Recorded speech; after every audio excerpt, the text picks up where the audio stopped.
It's DTS 178. We're reviewing the State of Destiny 2 post. Curse of Osiris goes live this week, as does a whole new set of patch notes. All that and more coming up.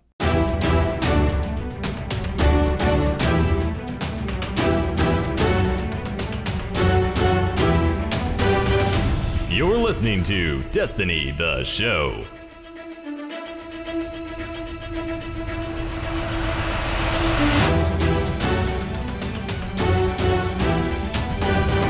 What's good, everybody, and welcome to Destiny, the show, the Destiny news podcast to keep you, the Guardian, ahead of the curve in the world of Destiny. My name is BBKDRAGOON. I'm joined, as always, by my great co-host, Ditty. What's up, man? How was your week? Doing pretty good. This week was great. Very busy with work and everything, but got some nice gaming in as well.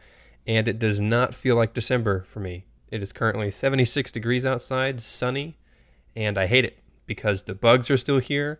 And I want it to be cold. It's pretty cold here, but we've had no moisture, dude. All of the mountains are super duper dry. This is the time of the year where definitely ski seasons are hurt, or ski resorts are starting to hurt because they want the season to have begun.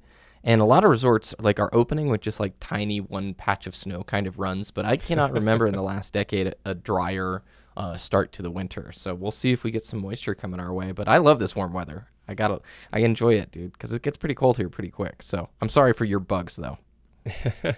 It's just awful because when I take the dogs out at night, I have a headlamp instead of a flashlight so I can pick up their poop. And the bugs, they fly into the light, into my face, and I don't like it.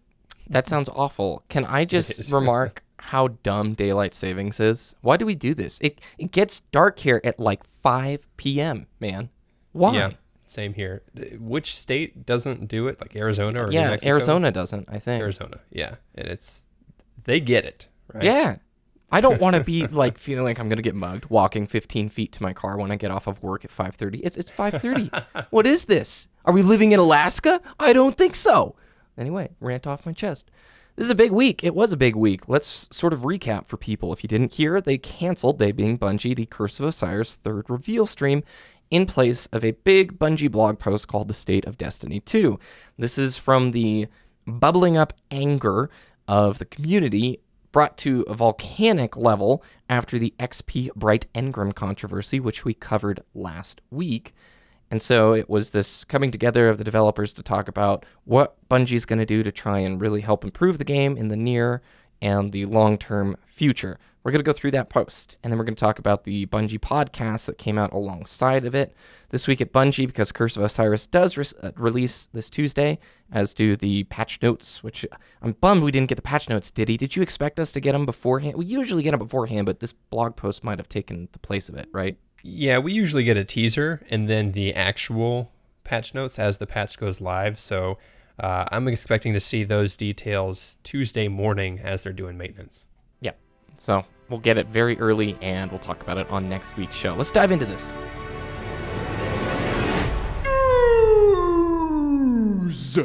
I love Jason Schreier over at Kotaku, Ditty. This guy has made some of my favorite Destiny articles ever, and I'm going to open up and set the stage with a post that he wrote in a recent article called Communication is Hard, and I quote from Schreier at Kotaku.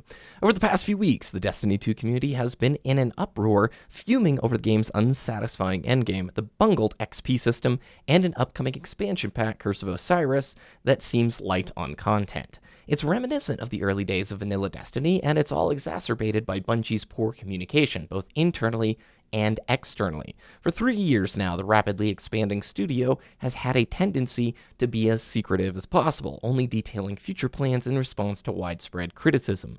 Bungie rarely opens up about its development issues, and likes sticking to careful marketing drip feeds, with high-level staff sometimes holding on to key information for long periods of time before sharing it with the rest of the office. Sometimes that means hiding the true nature of the XP system behind misleading numbers, sometimes it means waiting months before addressing a heavy ammo bug, and sometimes it means a designer promising that a PvP algorithm hasn't changed, only to realize later that it had, he just wasn't told about it. End quote. That sets the stage of why the Curse of Osiris third stream was canceled. We found out about this last Monday. It's why it wasn't in last week's show.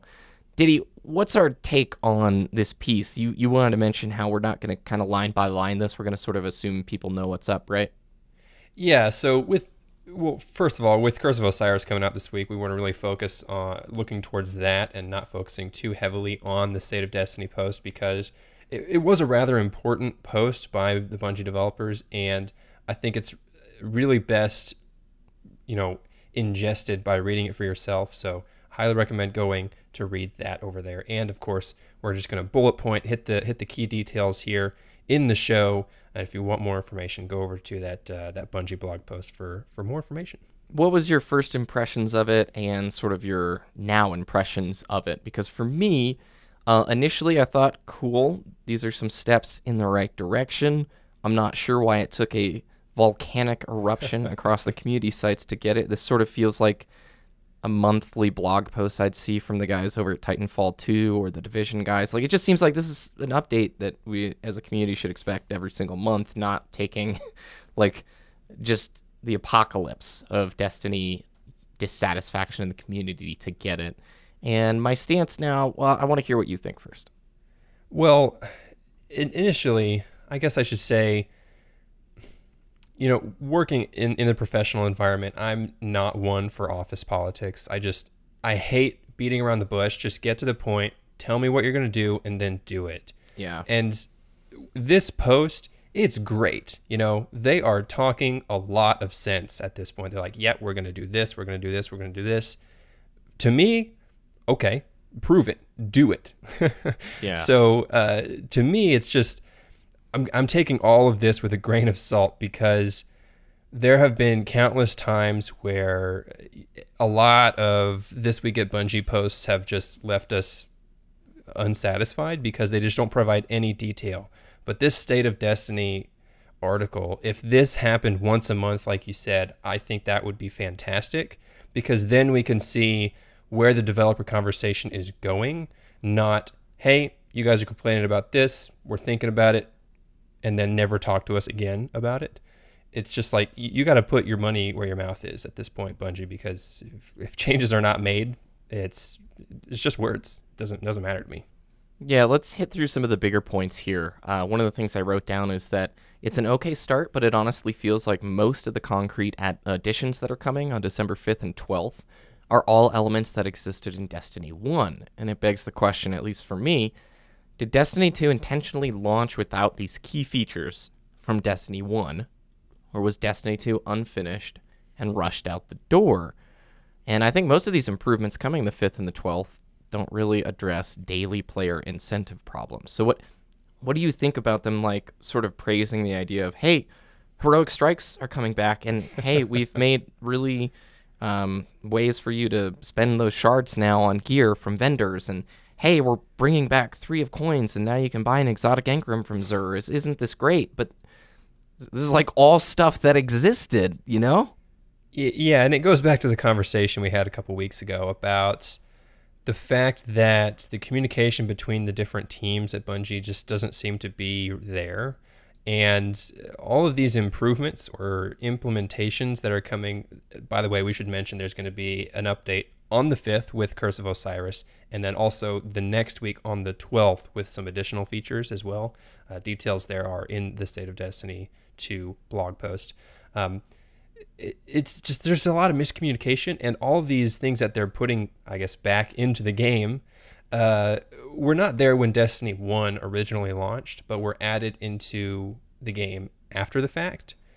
And like I said, it goes back to that conversation we had a couple weeks ago, where it just seems like Destiny 2 was launched based on Destiny 1, and not like when Destiny 1 launched, and not when Destiny 1 finished, right? Because there were tons of stuff added to the game, and Destiny 1 was in a really good spot before Destiny 2, and now, yes, it does seem like we are backpedaling, because, like, there was that picture, right, with that list of things missing from Destiny 2. Yeah. And yeah, we're hitting a couple of those bullet points now, but this should not be like a feature in paid DLC that they're focusing on in the marketing. That doesn't make sense to me. What are we going to get to play Destiny 2 is my question that I've asked to you a bunch. And if we're going to backpedal and lose so many of these features, I want to see new things. It's a sequel. Yeah. You've built it with the number 2, and I hate to say it, but that does come with all sorts of preconceived notions in the consumer's mind of what that means. Bigger, better, all that stuff. Huge announcement that I think comes totally out of left field. I'm excited for it. That's ranked PvP in 2018. They're moving that to their top priority list in 2018. They still aim to have private matches out early 2018. What I wrote down initially the day of was, I'm looking forward to this, but in a peer-to-peer environment, unless Bungie really steps up how they enforce their cheating rules, it's going to be a mess. There's well-known DDoSers who got tons and tons of trials playtime that were known DDoSers who didn't get banned during Destiny 1. Additionally, I don't think we're going to see ranked anytime before September 2018. And the last question I had is, like, why the sudden change of philosophy on this? Bungie has been so guarded about all of their talk regarding ranked play entering the game. I'm excited, but I can't help but getting this feeling like, is this sort of a knee-jerk reaction just to throw the community a bone? I mean, I have a feeling, I'm not going to name names, but there's a lead PvP designer that's probably fuming over this, who I truly believe despises ranked play and thinks we all should just, if we take it a little less seriously, Ditty, you'd be amazed at how much fun you'd have. It's honestly my impression. I'm going to agree with you. I don't expect this sooner than September 2018 because ranked in Destiny that's a huge undertaking, right? And if they're just now starting to think about it, then it's going to be a while if they want to do it right. And on the peer-to-peer note, I don't think we should expect dedicated servers as well with this, because dedicated servers is such a huge infrastructure change for PvP. Yeah, that will take years to implement. It's just not feasible in 2018, in my opinion, unless they've already started on that, which I don't think they have. So, like you said, they need to crack down on cheating, peer-to-peer cheating hard if they want to implement ranking system. And I'm going to have to agree with you here. I think this is a knee-jerk reaction, and they thought, what can we give Destiny players to bring them back or to win them back or to, keep them playing? And I think one of the answers was ranked PvP. So they're like, okay, let's think about that. Yeah. I'm excited. Don't get me wrong. Let's move on to what's coming. Just really quick before we move on. Ranked matches is the reason I play Overwatch a little bit more than Destiny at this point, because whenever I log in, I want to, be productive. I play Overwatch competitive mode. I want to grow my rank. That's why I play that game. And if Destiny had that, you better believe I would be playing Destiny PvP pretty much every day. Well, there's a satisfaction, too, that you get from Overwatch in the fact that each competitive match you're earning a specific currency just for the competitive side of the game that lets you go and purchase those gold weapons. You know what I mean? Like when you purchase that set of gold skins for that particular champ, there's a certain level of engagement and attachment that you have. Like me and Soldier, first gold skin, of course it's going to be Soldier. And when you log in, you can remember that competitive season. You're like, yeah, that's where I got most of those points. And so, you know what I mean? Yeah. Side note, I just hit 3,000 competitive points, so I can purchase my second gold gun. Probably going to be Widowmaker. My first was Anna, by the way. So, yeah, sticking with the snipers. Yeah. I'm surprised. Anna? Really? I mean, I get it. You're playing a lot of Anna, but not Widow first. I'm amazed. Well, I picked up Widow in Season 7, or the current season, and I played Anna in Season 5. So, that's when I got the golden gun. So, I just figured, yeah, I played 20-something hours of Anna. Let's get the golden gun for her. We need to talk after the show about your ideas about one-tricking, because I'm noticing in the videos everyone's like talking about one-tricks. I'm like, you mean mains? No, one-tricks. So I can't wait to chat about that. Let's talk about the new Masterworks weapon system. This is coming on December 12th, guys. So Masterworks will have a few advantages over the baseline legendary weapons. Masterworks is a system in which you can upgrade a weapon to a Masterworks, a legendary weapon to Masterworks, which means it tracks and displays the number of kills with that weapon, and you have a choice between total count or crucible only. Generate orbs for you and your allies on multi-kills. We'll hit on that in a second. And then it adds weapon stat bonuses that are selected randomly from a small pool and are re-rollable. Unwanted Masterworks can be dismantled into materials that can upgrade an existing legendary weapon into a Masterwork. Raid and Trials of the 9 weapons will have a very high chance to be Masterworks. So two things I want to hit on here, Ditty, before opinion, talk. First of all, generating orbs for you and your allies on multi-kills. I hope this is just for PvE. If it is in PvP that you're going to be generating orbs for multi-kills, the way the assist system works in Destiny 2 PvP, it's beyond easy to get multi-kills. So I worry about a snowball effect from there. And the other thing that I'm talking about, the weapon stat bonuses that are selected randomly. These are things like your stability, your reload speed, your handling, maybe the range stat that you're going to be able to re-roll and maybe increase, let's say, 5% extra stability or 10% extra reload speed. The two stats, 99.9%, I'm almost positive they will not let you touch is the impact and rate of fire, because that defines the archetype that it is. You have 4 impact rate of fire types per weapon class, and if you start messing with that, you're in a balanced design territory that I guarantee you Bungie will not allow you to mess with. So, overall, Ditty, my sense on Masterworks is stat tracking is cool, but re-rolling to push your handling or stability, reload speed, or range stats slightly higher is not even remotely close to a good solution for the bad mod system. I want to see them make awesome, fun, creative, and powerful PvE-specific mods that can be earned through specific activities like strike-specific mod rewards or raid-specific mod rewards, destination-specific ones. You know, let players use these powerful PvE mods to create crazy combinations. Like, I want to talk to you, Ditty, and be like, yo, this super loobity-loo mod on my gun is amazing for this week's Nightfall because it procs these AoE blasts that in unison with your mod does X amount more DPS. And I just think instead of that, we are now going to go, oh, nice Masterworks. You have 5% stability? That means a lot on PC. Psych.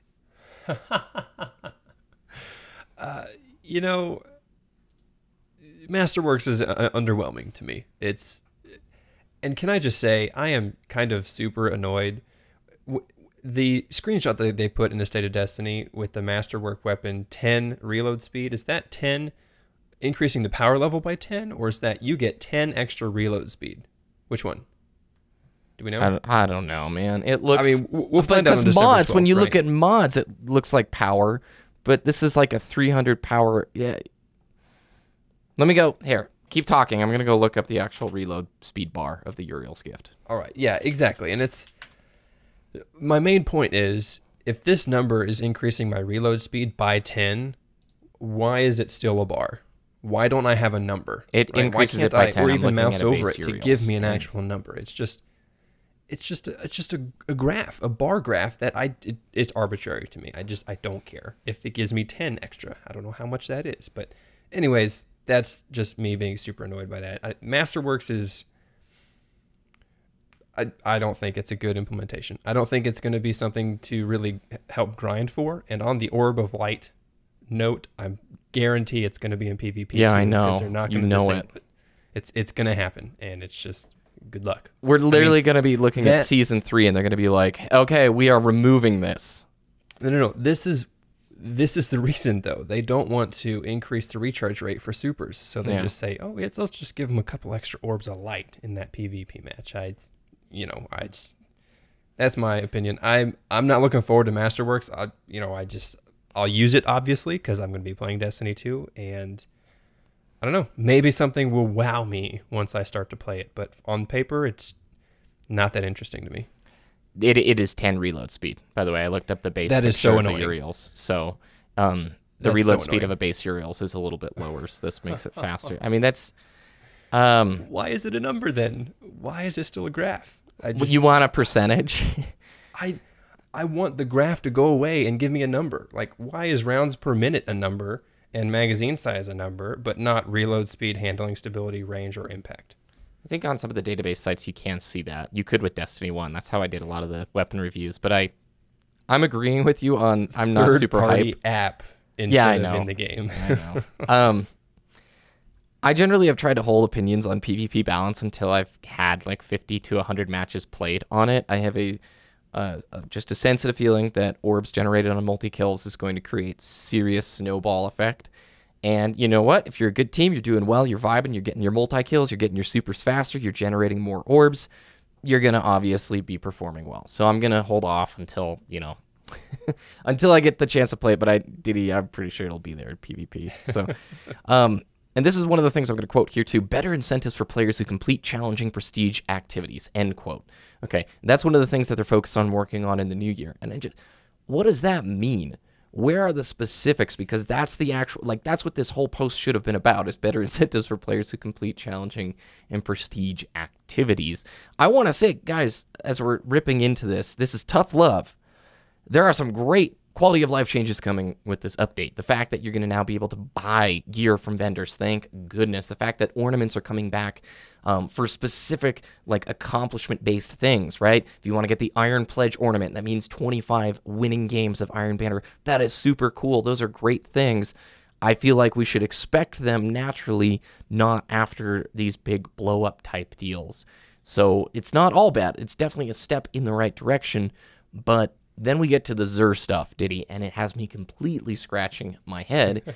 Xur is bringing back with him 3 of coins, and also the Fated Engram, which will let you purchase an engram with a predestined outcome, just like old Xur.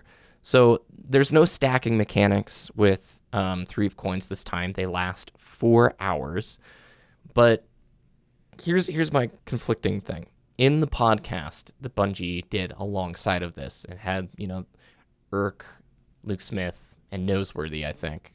Am I right on that? I'm almost positive I'm right on that. Okay. And yeah, Nosebury. And somebody misspelled him on the Reddit post, made me laugh.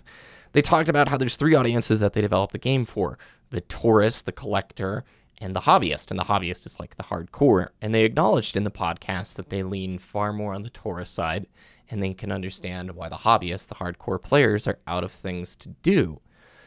They're aware of that. Yet this change to Xur, bringing in 3 of coins, making this, Fated Engram, I would guarantee most hardcore players have the majority of the exotics in the game. So a lot of these updates feel like they're just trying to give us gear faster, when that's actually a primary complaint from the hobbyists. Yeah, I agree. I mean, at least all the useful exotics. There are not a lot of useful exotics in the game right now. They're just underwhelming. I finally got Orpheus rigs on my hunter this last week, thanks to a raid with our good friend Schmeckledorf and his crew. Thanks, guys, so much for that run. And easily the best exotic in the game, hands down, in my opinion. I will argue this until it's irrelevant, because I just think that's the best exotic in the game, and I don't want any other exotics, because that's the one I wanted and I got it. What is this engram going to give me that I'm not looking forward to? Mm-hmm. Yep. So as we wrap up here, there are some cool changes coming, like I said, to the vendors themselves. They have promised Ditty that they're going to be tuning the underperforming exotics to perform a little bit better. I wouldn't be surprised if we see more of the old Destiny 1 exotics coming back into the picture. And I would really love to hear what the audience thinks of this quality of life update and what they think of Curse of Osiris. If you guys want to tweet us this week at Destiny the Show with your thoughts on this post, your thoughts on the changes. We'll probably do, and it came from Twitter on next week's program if we get enough. Closing thoughts before we talk about the other stuff happening this week, Ditty. I think with the Vex expansion, it'd be really nice if they sprinkled in a Vex Mythoclast there. Probably not going to happen, but a man can dream. A man can definitely dream. One of the things we didn't talk about last week was how after they disabled the Bright XP cooldown for the Bright Engrams, they made it ridiculously long to get a rank up, right? I think it's 160,000 XP per level. They've said that this is too slow. They know it's too slow, and they've begun the process of collecting data and recalibrating the XP. We didn't have the data in front of us last week. Otherwise, we would have brought it up. It, again, feels shady. I don't know how to sell it any other way, especially when it's tied directly to a money-making system for them. But we talked about it a bunch last week, and I just hope that they find a happy middle ground and don't bring a system like that back into the picture, Yeah, I mean, they've normalized it across the board. When they say they're looking at data, they're probably looking at how often people are getting rank up packages now, in terms of gameplay time. And they'll probably just, make it 100,000 experience instead of 160,000 experience or something crazy like that. Yeah, I think I heard 3 raids. Took 3 raids to get 1 rank up. So that's a bit. Interesting. That's a handful, right? Ditty, when it talks about the preload and storage requirements, I want to bring this up for Curse of Osiris. The preloading begins on December 5th. So depending on when you're listening to this, In the morning. it's after 8 the a.m. reset. Yeah. PlayStation 4 requires 88 gigabytes. Total. Dang. I think that includes Destiny 2. Okay, Xbox One 44 Yeah. gigabytes and PC 68 gigabytes. Why is the Xbox One so much smaller? Does it not have the... Maybe... Well, we have the Xbox One X support coming, though, with this update, the December 5th thing, right? Or the 12th thing? I think so, yeah. So maybe their 4K textures and stuff are coming later. Later. I don't know. Maybe. Yeah, I mean, also, of course, PlayStation has exclusive content, but not double the storage space worth. Yeah. But, you know, So a free trial came out, did he, for Destiny 2? nice. I don't know if it is still up at this time, but somebody on Reddit, Pastulio23, did a really cool breakdown of everything that's basically involved with it. You get 2 full locations to explore, EDZ and Titan. You can openly explore both destinations by walking, including the Lost Sectors. Level cap of 8. You can play PvP quick play, Ditty. You can go to the farm, vault, emotes, collection, 1 exotic armor piece, and the list goes on and on. You actually can join a clan, which I find very surprising. Usually these trials have like way stricter social restrictions on them. Yeah. Can't equip things like emblems. You can't get ships or ghost shells, no sparrows, auras, exotic weapons, or shaders, that kind of stuff. But if it's still live, this might be a cool opportunity for somebody to try Destiny 2. I think this is something that they should always have in place, just like World of Warcraft Starter Edition. The trial should always be active, I feel like. Yeah, especially with the holiday coming up. It's just, like you said, really good taste of Destiny content right there. Mm-hmm. I'm going to close our conversation of this with the last bit of that Jason Schreier article we opened with, and I quote from him again. A decade ago, the studio had fewer than 300 employees, referring to Bungie. Now it's got more than 700. Adjusting to that kind of growth and figuring out how to wrangle everyone is no small task. Short of sending out an email or updating a task management system every time they make even the most insignificant changes, it's hard to imagine how Bungie's producers can keep everyone up to date on absolutely everything. Then again, other studios don't seem to have quite as hard a time. The division's developers are constantly communicating with their players, and Blizzard's forums for games like Overwatch are sprinkled with blue posts full of interesting thoughts and responses. For decades now, Bungie's co-founder Jason Jones has worshipped at the altar of secrecy, and the studio's communication problems are in large part an ingrained cultural problem that its leadership will need to figure out how to fix. At least there's always Kotaku, end quote. So I wanted to end with that just because even though we're hitting them with tough love, I get it. It's a big company. It's a tough job. Game development is very difficult. But let's make these State of Destiny 2 things a once-a-month affair, please. Communication will resolve so much. And even if you're not ready to promise stuff, it just goes so long. I mean, part of the reason Ditty, you love Digital Extremes, the guys who make Warframe so much, is just how much they communicate, right? Yeah, absolutely. All the devs are so active on social media, on their YouTube, anywhere, right? They were even live streaming the final hours of development for their most recent very large patch, the Plans of Eidolon. They were live streaming it. Like, who does that? Yep. I thought that was fantastic. And, you know, it is very difficult to coordinate 700, 800 people, but we got to be able to talk some more often. Mm-hmm. Yeah. P.S. There's a mentor emblem. I would be remiss to not talk about that. If you get somebody to, I don't know how the referral works, but you can get the Mentor of Light emblem. Tracks number of campaign missions or Crucible matches completed with a trial player in your fire team. Complete a campaign mission or Crucible match with a trial player to unlock. Okay, there you go. So if you have somebody you want to get into this and you want this emblem, have them make a trial account. It's probably super simple, especially on the Blizzard side of things, since making an account on Blizzard's super easy. So if you want that emblem, that's how you can go out there and get it. And last but not least, according to a tweet from Deej, a tweet response, doesn't look like Bungie's going to be doing a world's first for the raid layer, which leads me to believe it's probably going to be a pretty short activity, but I don't care. I like raid activities, and I look back fondly on Crota's End, don't you? It was a ton of fun, even though it took 25 minutes with a good crew. I thought it was a really nice experience. You know, you felt awesome taking down that raid boss. Yeah, and turned into the duo, the solo, the ridiculous like challenges, rock band equipment, that kind of thing. And I will take what I can get. I still ask for more, but I do remember a year of Kingsfall and a year of Wrath that I don't want to go through again. So even if it's small, having at least something, I am looking forward to it. So, all right, Ditty, where can people find your content?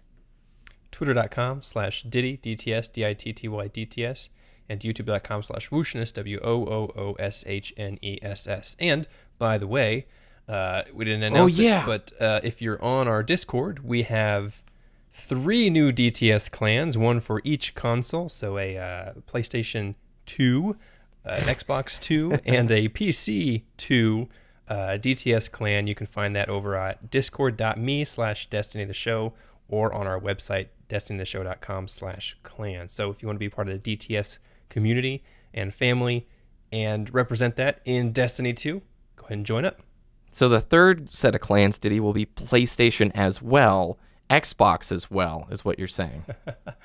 Yes. No, we're not there yet. So anyway, thank you. That's too many characters. Oh, yeah, it won't fit. That's exactly why. You can find all the links from today and more on our website, destinytheshow.com. You can follow us on Twitter at DestinyTheShow. Shoot us your responses about what you think of the State of Destiny 2 post or Curse of Osiris. Have a fun time this week, everybody. You can follow me at BBKDRAGOON on both YouTube and Twitter. Thanks for listening, as always. Good luck out there, and take down some Vex. We'll see you next time.